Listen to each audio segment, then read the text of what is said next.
It is December 19th, 2017.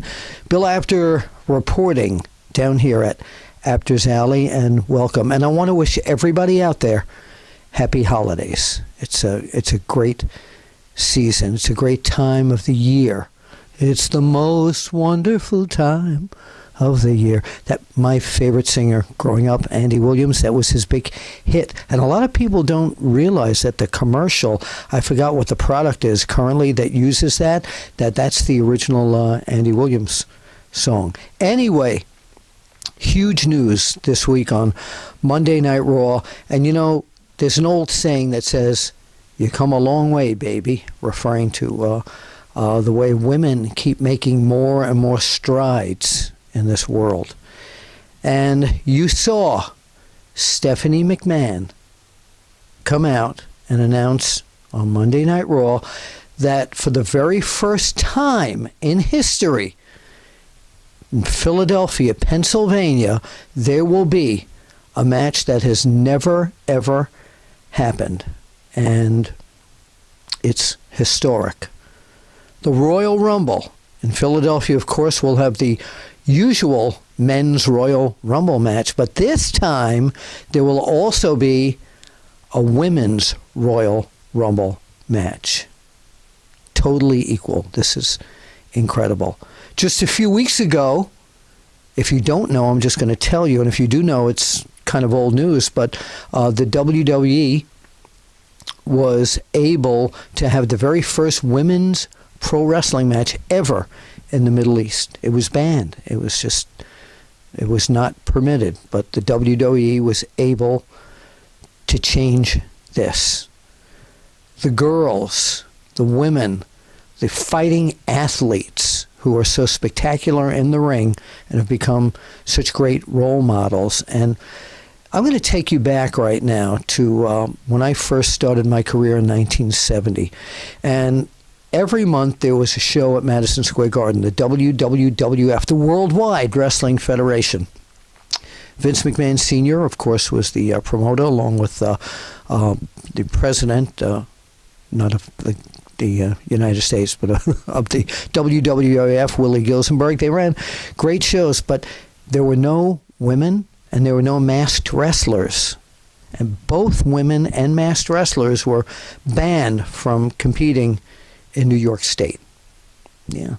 So I remember one time when I went into Madison Square Garden, I would go in through the players' entrance on the ground floor there, and you take an elevator up to the 5th floor, which was the floor of the main arena and the dressing rooms. And on one occasion, probably in mid-1971, I remember being in the elevator. It was crowded, and I turned around. I was there. My father was next to me. He used to go to the matches with me, read my book, Is Wrestling Fixed? I didn't know it was broken. All these stories are in there. Shameless plug. Great holiday gift, by the way. You can get it on Amazon. But anyway, so we're in the elevator, and I go in, and my back is toward the front of the elevator because the elevator's full, and I just went like this, and I came in. So picture, pardon the comb over here, but picture now I'm looking this way, and right in front of me in the back of the elevator is the head of the New York State Athletic Commission, Commissioner Dooley, and the elevator is packed, and I'm just lighthearted and saying hello to everybody. And Commissioner Dooley, I said, "Oh, how are you, Commissioner Dooley?" "I'm fine, Mr. Reporter. How you doing?" And that's what he called me, Mr. Reporter. And I said, just out of curiosity, and I didn't bring up the masked wrestler controversy at this time. I said, "Why aren't women allowed to wrestle in New York State?" And as the elevator opened, he said, "If you want to keep your job, Mr. Reporter, you won't ask such stupid questions." And all his cronies just, they all laughed as we all got out of the elevator, and they looked back at me like I was it was a stupid question that I asked. And yet, it was really grating on me because I had seen great wrestlers like the Fabulous Moolah, Tony Rose, Donna Cristanello, Vicki Williams competing in other parts of the United States, but they couldn't get into Madison Square Garden. They couldn't get into any even small clubs in Queens or Staten Island, Brooklyn, in the city. Even the upstate areas had trouble. They were not allowed to hire women. So finally, after years and years of battling, and I don't know exactly what changed it. And I know that Benny Nicolai, a girl wrestler from, I believe it was Texas, tried to get a license in New York State, and they said no. But eventually the pressure was so enormous from so many sources that it was overturned. And I'll never forget being at ringside at Madison Square Garden and I remember the date, July 1st, 1972, where Vicki Williams, the Barefoot Wonder, challenged the Fabulous Moolah for the WWF Women's Championship. I shot the match. I photographed the match. It was historic, but it was the start of what was going to happen in women's wrestling. Yeah, they were starting to become equal. It took years and years to get that done.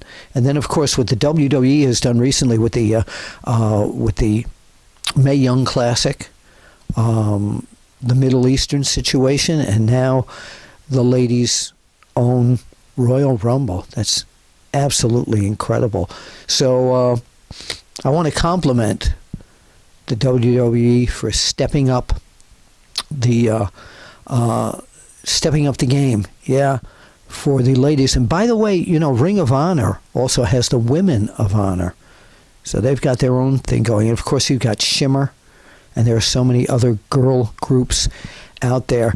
But to get their own Royal Rumble on the most viewed ring in the entire world is just absolutely fantastic.